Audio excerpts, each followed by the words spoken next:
کہ قرآن و سنت میں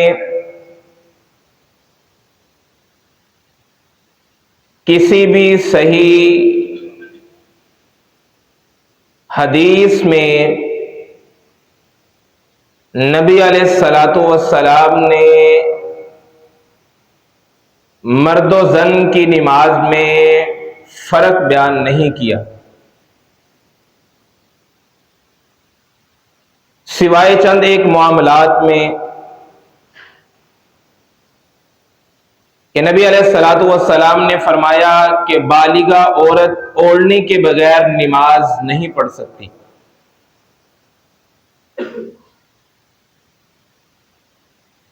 اس کے علاوہ نبی رحمت جناب محمد الرسول اللہ صلی اللہ علیہ وسلم کا ارشاد گرامی ہے کہ عورت مردوں کی طرح امامت نہیں کروا سکتی۔ اور تیسرا فرق، آپ علیہ الصلاۃ والسلام نے فرمایا کہ نماز کی حالت میں اگر امام بھول جائے تو مقتدی آواز کے ساتھ سبحان اللہ کہیں گے اور عورت ایک ہاتھ کو دوسرے ہاتھ کی پشت پہ مار کر مطلع کرے گی۔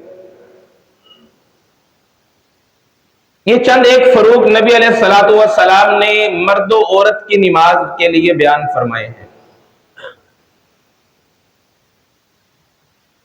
ان کے علاوہ وہ نماز کے لیے تکبیر تحریمہ ہو، قیام ہو، رکوع و سجود ہو، تشہد ہو، قومہ ہو، جلسہ استراحت ہو، سلام ہو، کسی طرح بھی کسی لحاظ سے بھی مرد و زن کی نماز میں کوئی فرق نہیں ہے۔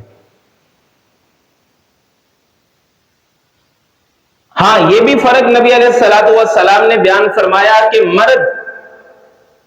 مسجد میں جا کے جماعت کے ساتھ نماز ادا کرنے کا پابند ہے، اور عورت کے لیے بہتر یہ ہے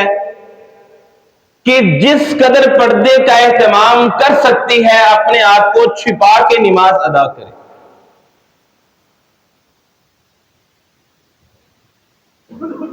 اب ہم نے قرآن و حدیث کی روشنی میں صف بندی کا طریقہ، تکبیر تحریمہ اور اس کے ساتھ رفع الیدین کا طریقہ، اور رفع الیدین کے ساتھ ساتھ قیام میں ہاتھ باندھنے کا طریقہ نبی علیہ الصلاۃ والسلام کی فرامین کی روشنی میں سماعت کیا تھا۔ اس سے آگے بڑھتے ہوئے آگے رکوع کی باری آتی ہے کہ قیام کے بعد نبی علیہ الصلاۃ والسلام نماز کی حالت میں رکوع فرمایا کرتے تھے، اور آپ کا رکوع اس انداز سے ہوتا تھا کہ حدیث شریف میں آتا ہے، مسند احمد کی روایت ہے، آپ علیہ الصلاۃ والسلام نے فرمایا فَإِذَا رَكَعْتَ، بلکہ اس سے پہلے صحیح بخاری کی صحیح روایت سماعت کیجئے کہ آپ علیہ الصلاۃ والسلام سیدنا ابن عمر رضی اللہ تعالیٰ عنہ بیان کرتے ہیں، جب آپ نماز ادا کرتے اذا رکع رفع یدیہ حتی یحاذی بہما حذو منکبیہ، رکوع جانے سے پہلے آپ رفع الیدین کیا کرتے تھے، اور یہی روایت امام مسلم نے اپنی صحیح مسلم میں روایت کی ہے، امام ابو داؤد نے اپنی سنن ابی داؤد میں روایت کی ہے، سیاہ ستہ میں یہ روایت موجود ہے، وہی تین طریقے جو میں نے آپ کے سامنے رفع الیدین کے بیان کیے تھے۔ رکوع جانے سے قبل آپ رفع الیدین فرمایا کرتے تھے، یہ آپ کی سنت مبارکہ ہے۔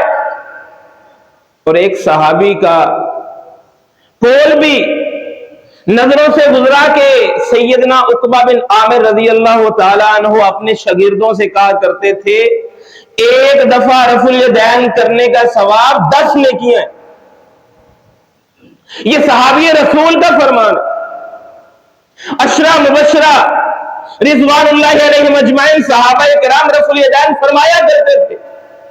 اور وائل بن حجر رضی اللہ تعالیٰ عنہ آپ کی آخری نماز، آخری دنوں کے ایام، آپ کی آخری ایام کی نماز کا طریقہ بیان کرتے ہوئے رفع الیدین کا تذکرہ فرماتے ہیں۔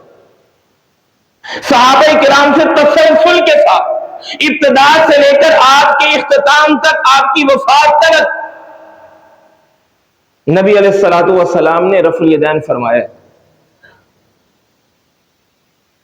کوئی ایک حدیث منسوخ کی صحیح روایت موجود نہیں ہے، اور آپ رکوع جانے سے قبل رفع الیدین فرمایا کرتے تھے۔ اور امام ابن تیمیہ رحمہ اللہ بیان کرتے ہیں یہ نماز کی زینت ہے، یہ نماز کا حسن ہے۔ امام احمد بن حنبل رحمہ اللہ، امام مدینہ، وہ فرمایا کرتے تھے کہ اللہ، یہ رفع الیدین کرنا اللہ اکبر کہتے ہوئے اس کے دو فائدے ہیں۔ پہلا فائدہ یہ ہے کہ جب انسان اس ادا کے ساتھ اللہ کے سامنے، اللہ کی بارگاہ میں یہ ادا پیش کرتا ہے، اپنے ہاتھوں کو بلند کرتا ہے، گویا کہ وہ اللہ کی تعظیم بیان کر رہا ہے، وہ اللہ کے سامنے اپنے ہینڈز اپ کر رہے، جیسے ایک مجرم کو کہا جاتا ہے کہ اپنے ہاتھوں کو اٹھا لے، میرے سامنے اپنی عاجزی کا اظہار کر دے، اب تو تیرے لیے بچنے کا کوئی راستہ نہیں ہے، اپنے ہاتھوں کو بلند کر دے۔ انسان جب اللہ کی بارگاہ میں آتا ہے تو اپنے ہاتھوں کو بلند کر کے اپنے عمل کے ساتھ یہ گواہی پیش کرتا ہے، اللہ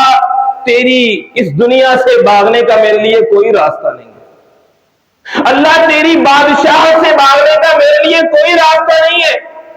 میرے لیے کوئی جائے پناہ نہیں ہے، میں تیری بادشاہ سے، تیری خلقت سے، تیری مخلوق سے میں بے نیاز نہیں ہو سکتا، اللہ میں تیرا محتاج ہوں، اللہ میری صدا کو قبول کر لے۔ یہ انسان اپنے وجود کے ذریعے اس بات کی گواہی دے رہا ہوتا ہے۔ اور نبی علیہ الصلوۃ والسلام رفع الیدین فرمایا کرتے تھے رکوع جاتے ہوئے، اور سیدنا ابن عمر رضی اللہ تعالیٰ عنہ بیان کرتے ہیں وَإِذَا رَفَعَ رَأْسَهُ مِنَ الرُّكُوعِ فَقَالَ سَمِعَ اللَّهُ لِمَنْ حَمِدَهُ فَعَلَ مِثْلَ ذَلِكَ، اور جب آپ اپنا سر مبارک رکوع سے بلند کرتے تو اسی طرح اپنے ہاتھوں کو بلند فرمایا کرتے تھے، اور اپنی زبان نبوت سے یہ کلمات ارشاد فرماتے سَمِعَ اللَّهُ لِمَنْ حَمِدَهُ،